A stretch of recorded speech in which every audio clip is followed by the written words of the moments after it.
Shalom, people. This is Brother Lyles coming at you with another video. And this weekend, me and my wife went to Charleston, South Carolina, just to get away, since we don't celebrate Christmas or any of the other wicked holidays. What we try to do, we try to get out of town. And you know, if it's something like a museum or a tour or something that we've been wanting to go on, that's what we'll do. So we had been wanting to go to Charleston for a while after we had seen this tour guide on YouTube do a tour of the city of Charleston. He's a black tour guide named Godfrey. It's Gullah Geechee Tours. He's a black man. It's only 3 black tour guides in the city of Charleston, South Carolina. He is one of them. And we had seen, a tour that he had did some years ago, and we wanted to go there in person, And so, we booked a hotel there at the Hilton Garden Inn. It was a very nice hotel, pretty high class, was able to get it through TripAdvisor at a reduced rate. Very, very nice rooms. Food was great. Everything was right there in front of the marina. I uploaded a video showing what they call the Ashley Marina, where you had all these yachts there. Very, very wealthy people. Right across from the Hilton where we was at was a courtyard, and then they had a pier that you could walk out, and I guess you could either pull the yacht up to the pier and get off and go. I guess if you didn't want to sleep in your yacht or whatever that night, you could guess come on shore and go into one of these 2 hotels that was right there in front of the marina. And it's I'm gonna tell you, to me, and Godfrey, the tour guy, he kind of verified what I was thinking in my mind when we pulled into the city of Charleston, that although it's definitely an antebellum city, it's definitely a place of pain and torture and sadness for our people. Yet for these people, it is a sign of wealth and power and prestige like none other. And I was feeling in myself that it was so much wealth in the city of Charleston, South Carolina, that it probably either was on the same level as New York City or maybe even rivaled it, because this is old money. This is money that was created from the very beginning, the very foundation of this nation, right?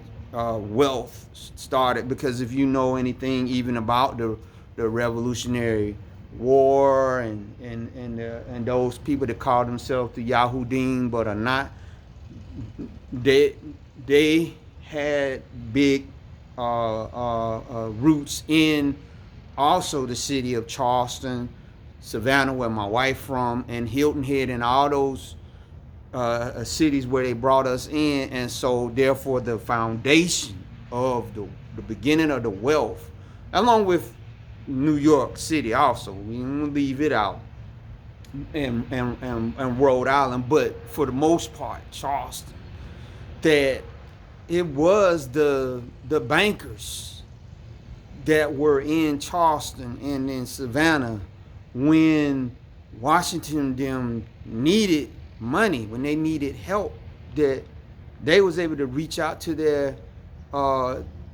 their brethren in Amsterdam and other places where those that call themselves Yahudim but are not, had money, and they was able to front that money to the United States government.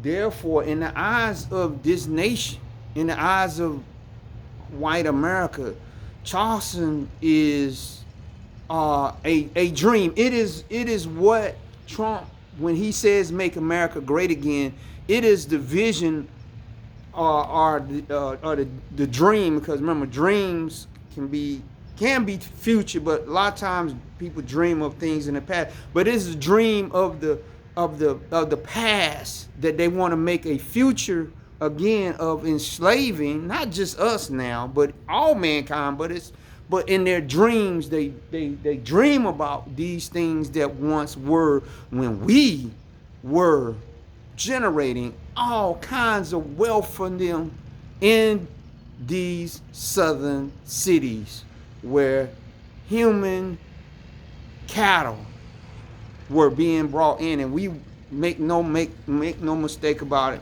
my brothers and sisters, we were treated worse than cattle. We went there, like I said, because we had been wanting to go on that tour for a long time. We wanted to do it in person, and we learned a lot of stuff. And just like I was stating about Charleston, he said that for its size, Charleston is the wealthiest city in the United States. But I would believe that it's probably the wealthiest city probably in America, or if not close to New York. Because understand, it's all connected. But this is the beginning. This is the beginning of the wealth. And you could see all the different nations that were down there glorying in the quote unquote glorious antebellum South, in the homes. And now understand that these homes are pretty much being kept in the same design, same, not deteriorating condition, because you got to keep them up. If you own one of these homes down there, you got to keep them up. But you're not going to change the design. All you're going to do is continuous restoration of these homes to keep them in the same condition that you're going to continue to keep the plants and everything the way it was. Now, you can look at this in two ways. You can look at the fact that, hey, maybe they need to tear all of this stuff down, right? Because of the terrible meaning that it has to us as a people. But then you can also look at it too, that no, it needs to be kept up. It needs to be kept in the same condition. People need to be able to see it exactly the way it was, so that when they go and see the opulence and all these different things that people glamorize, that they can understand the human cost in it, and they can understand, if this is like this, how many lives did it take to make this building inside and outside so opulent? How many human lives did it take to maintain this slave metropolis, where it was so much carnage? It was carnage, my brothers and sisters.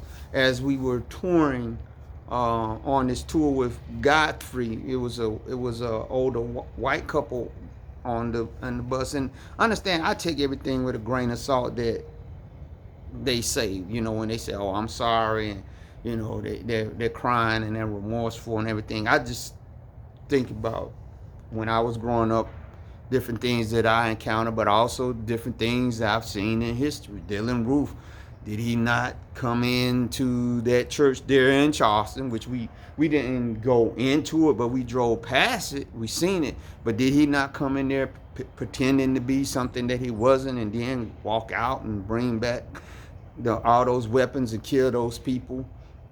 But people don't know. We found this out from listening to Godfrey is that Dylan Roof, when he committed these murders, when he committed these assassinations of our people, he did it on a day that a guy named Calhoun, that was open out racist, that you see his name all over Charleston, but he did it on the same same date of that this guy Calhoun had massacred some of our people hundreds of years ago. He did it on the same date. So this was not nothing that he just haphazardly he did. He had it in his heart. And who's to say if he had instructions or help from people hired to do this, because they understood about us coming into the understanding of who we were. They knew that we was coming into that time, and that this would be a shock, that no, it's not going to be another Denmark VC. We're not going to let you try to overcome us. Even if you're going to try to do it divinely, we are going to stop it. We are going to stop your God from freeing you, because he was showing us, the different signs and symbols that they was putting on their buildings, different things to let you know that they have never really ever wanted us to be free.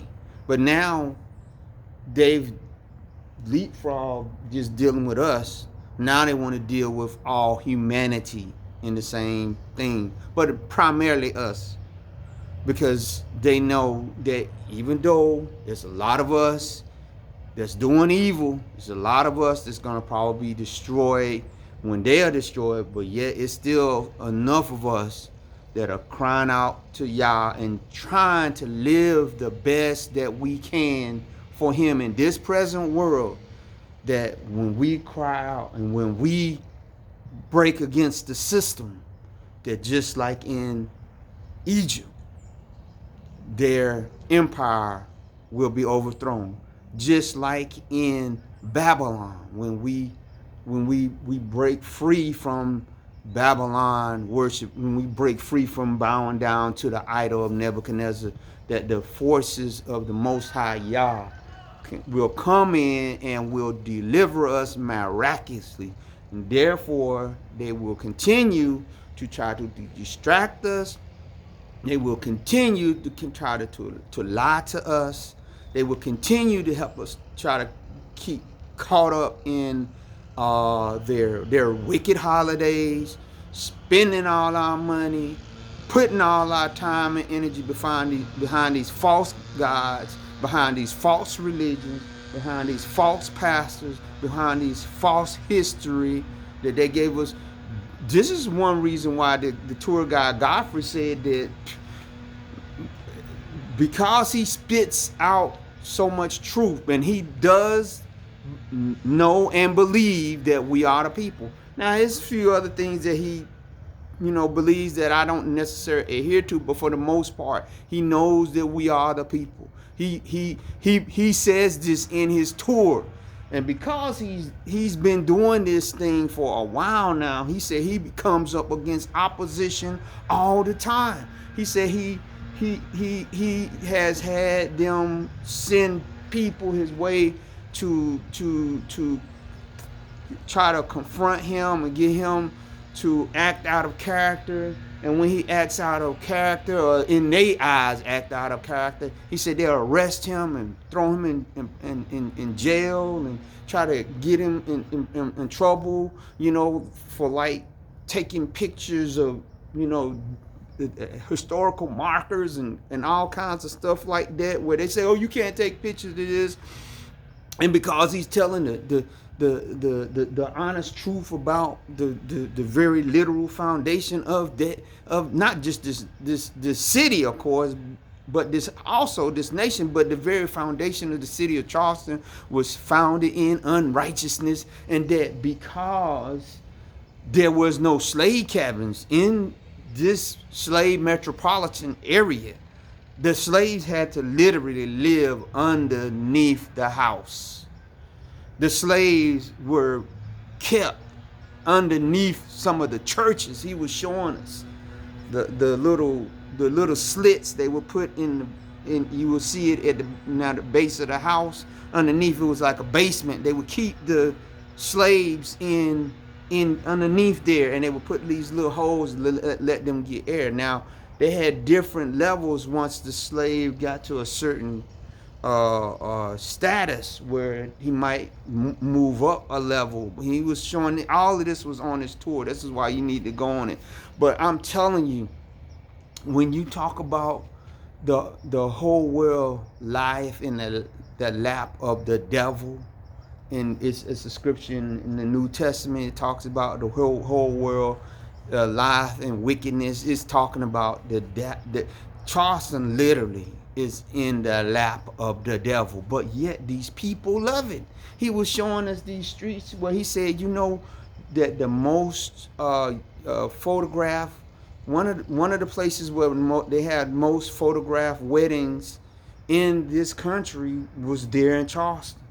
These people, they want to come there and have an antebellum type of wedding ceremony because they look at it as a grand thing. They don't look at it with the dread and the fear that it brings to our people. When you see these hanging trees, these trees where they hung our people at, that you can see the branches because of the and I guess these oak trees were young when they did it, but you can see the dip in the branch, right? And it was all he said that, you know, they would leave these bodies hanging on these oak trees for 3 days until the bodies exploded, and then the blood and guts and all that just would fall to the ground. You know, the squirrels and the raccoons would eat on it. And he said because, you know, oak trees roots run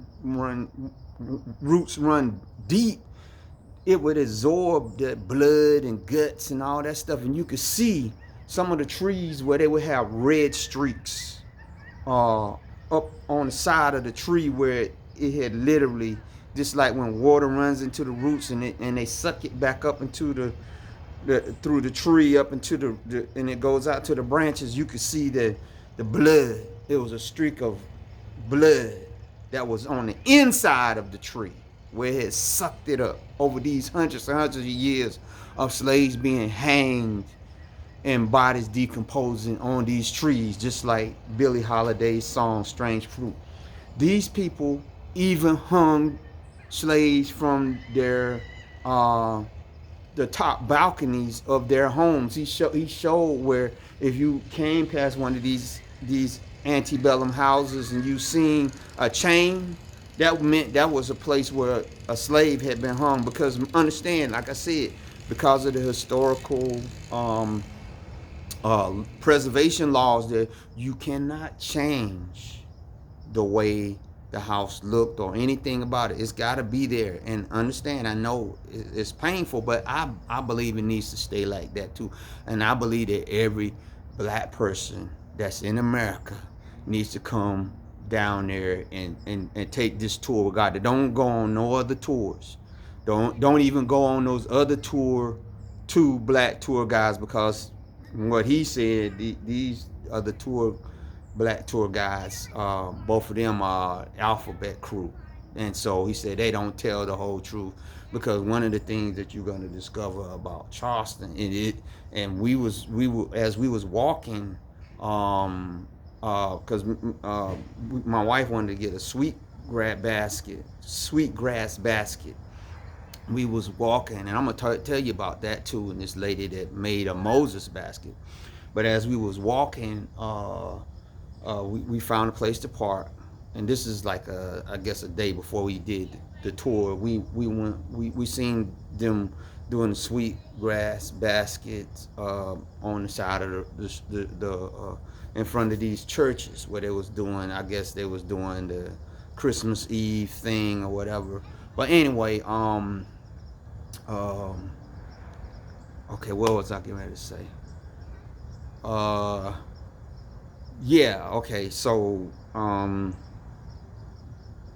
yeah, as we was walking to the lake, walking to see the sweetgrass lady they have these horse-drawn carriage rides. That they have these horse-drawn carriage rides for people to do the tour, right? And so it was a lady that was, doing the tour, and she was talking to the people, and she was like, she said that Charleston has received an award as one of the most diverse cities in America, especially when it pertains to the LGBTQ. And I'm gonna let you know, you seen a lot of that down there. You seen a lot of that. We seen a bunch of couples down there. And understand that they have money. They have money. And what I'm thinking is the reason is like that is because Charleston has always been like that. Because it was a city of debauchery. It was, when these masters had all these, slaves, both men and women, that they could have their free choice of. Don't you not understand that there was all kinds of sexual escapades and stuff that was going on, that even as he said that Charleston, outside of Rome, had some of the most biggest and some of the most influential churches in the world. There, I could believe it. He was showing us these churches that were set up when the city was set up, that had ties going back to all these different nations, right? And it was almost like the Vatican has representatives that have offices there in the Vatican, that, a lot of representation of different churches were there in Charleston, right? Because America was going to be the new Atlantis, and Charleston was the beginning of the wealth. It was not the only city. Understand that. We understand that New York and stuff like that. But when it came to the South, along with Richmond, it was going to be one of the economic engines to get this country started off. Because from what Godfrey told us on the parallel of the map, from the door of no return that was in Almena Dungeon, the parallel ran straight to Charleston. He said that if geographers said if you could lower the level of the Atlantic Ocean, where you could see straight over into the coast of Africa, it would line up perfectly with the door of no return, because it's on the what? 33rd parallel. Yes, Charleston is on the 33rd parallel. It's a wicked city. He was showing us how all the important buildings in Charleston had 33 steps, and this thing was set up in witchcraft. And so he was showing us the different churches, and he said to them, Charleston was like a chess game, and therefore these different churches were the different pieces. He showed us the church that represented the queen. He showed us the church that represented the king. He showed us the church that represented the bishop. He showed us the church that represented the knight.